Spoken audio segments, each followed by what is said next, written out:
안녕하십니까. 12월 26일 목요일 MBC 5시 뉴스입니다.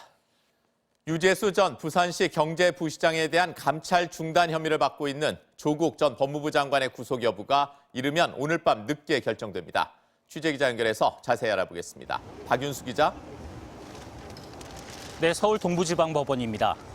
전 장관에 대한 피의자 신문은 종료됐죠? 네, 조 전 장관은 4시간 반 동안 진행된 구속 전 피의자 신문을 마치고 오후 3시쯤 동부구치소로 이동해 영장심사 결과를 기다리고 있습니다.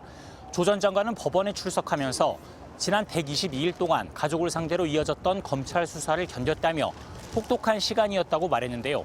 이어 검찰이 적용한 직권남용 혐의를 부인했습니다. 직접 들어보시겠습니다. 저는 검찰의 영장 신청 내용에 동의하지 못합니다. 오늘 법정에서 판사님께 소상히 말씀드리겠습니다.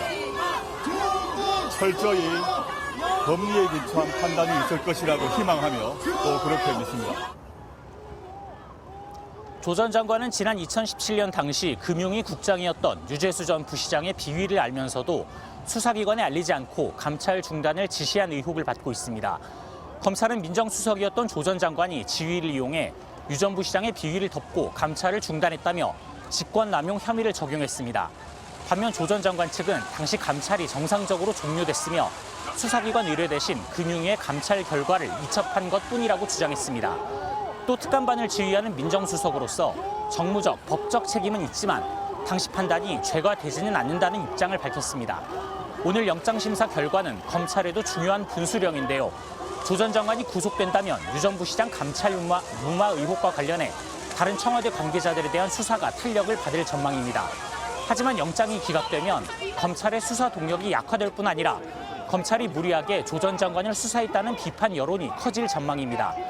조 전 장관의 구속 여부는 오늘 밤 늦게나 내일 새벽쯤 나옵니다. 한편 오늘 법원 주변에서는 조 전 장관의 지지자와 반대측 등 시민 수십 명이 집회를 벌였는데요. 양측이 서로를 향해 욕설을 하는 등 신경전을 벌이기도 했고 이 과정에서 일부 시민들은 경찰의 제지를 받게 됐습니다.